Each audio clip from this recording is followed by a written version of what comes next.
Other questions, or I'll turn to the financials. So I'm going to start with the balance sheet and then get to the operating statement. I just wanted to call your attention to a few items on the balance sheet. Looking at the assets compared to June, you'll see lower cash than at fiscal year end in June.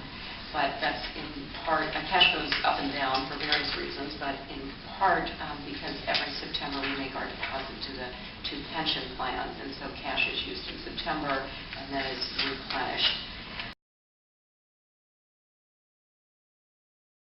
We've also used cash over the last year to make payments for the Green Line, and so cash has been drawn down to complete that. But the corresponding movement on the balance sheet is you'll see an increase in our assets, higher numbers for property and equipment as we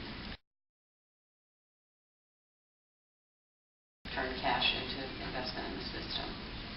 You will also see higher receivables. The line for receivables is higher in October. This includes $22 million that was owed to us by the City of Portland as their contribution for the Green Line or the mall project.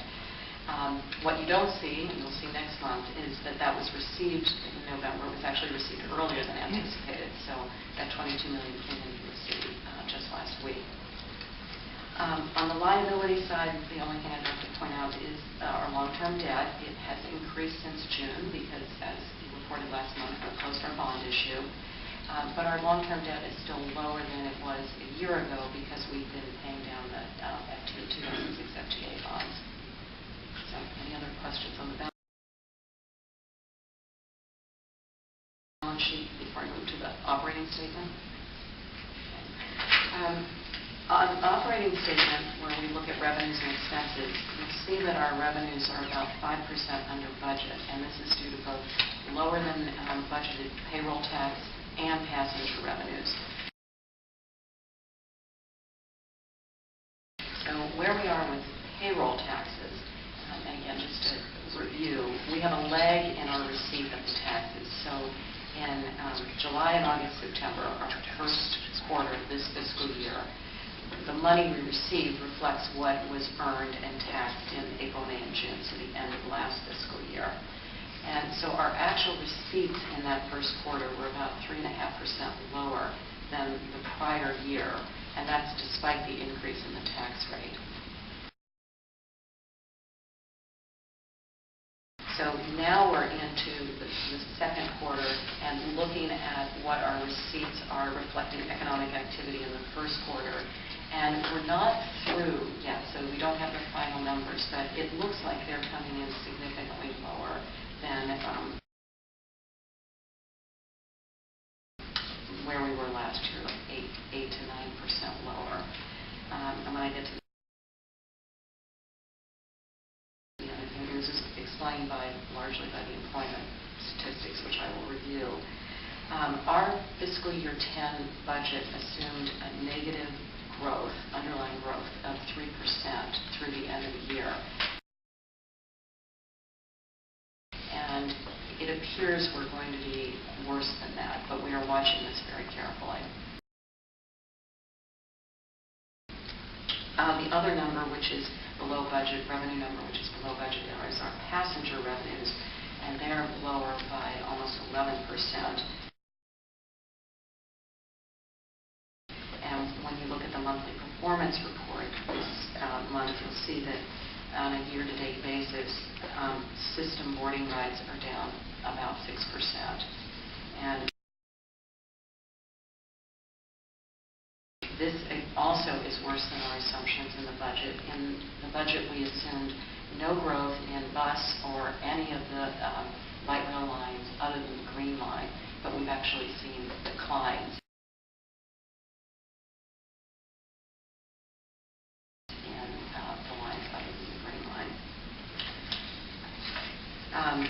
Fortunately, if you look at operating expenses, these have also been running lower than budget by about 4%.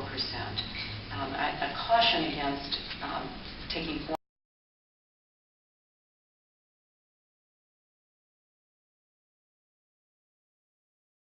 months on either the revenue or expense side as a definitive trend, but in looking at operations, which reflects over 80% of the operating budget expenses, personnel expenses have been under budget, and that's in large part because overall headcount is slightly lower than was budgeted. The largest favorable variances continue to be the accessible transportation program, where we are under budget by over $2 million. As you know, lift rides are down compared to last year, and costs for direct service in each county are lower, and administrative costs are lower than were budgeted. So there are many risks and many variants on the operating side. So again, caution on looking at this as a trend, but two risks that we do see, but we have no control over, are the winter storms and sickness. If flu keeps a lot of people out, then we could have high overtime expenses for both of those things.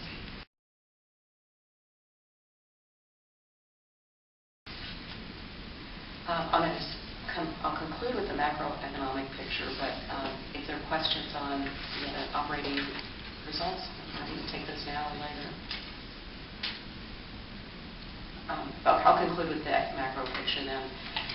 The Oregon unemployment rate remained constant in October, which it was at 11.3%, but we're down from the high of over 12% in May. But on a bigger picture, the national unemployment rate continues to rise. It went to 10.2%, which was the highest in 26 years.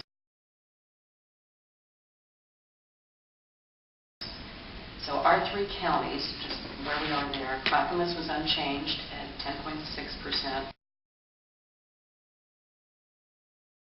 The Multnomah rate came down to just below 11% for the first time.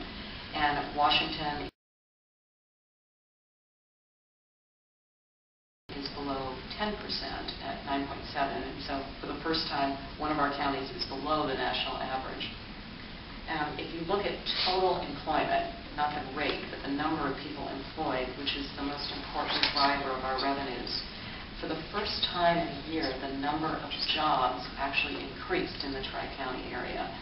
However, there's still 54,000 fewer jobs in the three counties than there were a year ago. And in the last couple, the overall loss nationally is over 7 million jobs since the recession began. So we're seeing signs that perhaps the economy has reached a bottom.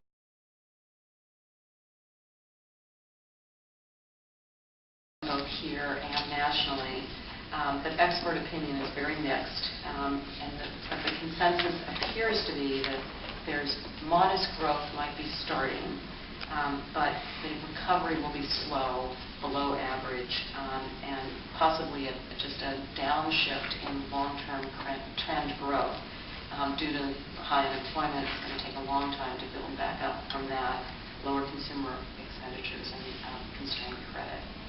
So the bottom line for us is we are taking all of this into consideration. We're actually beginning the process of thinking about the fiscal year 11 budget already and monitoring carefully the fiscal year 10 budget.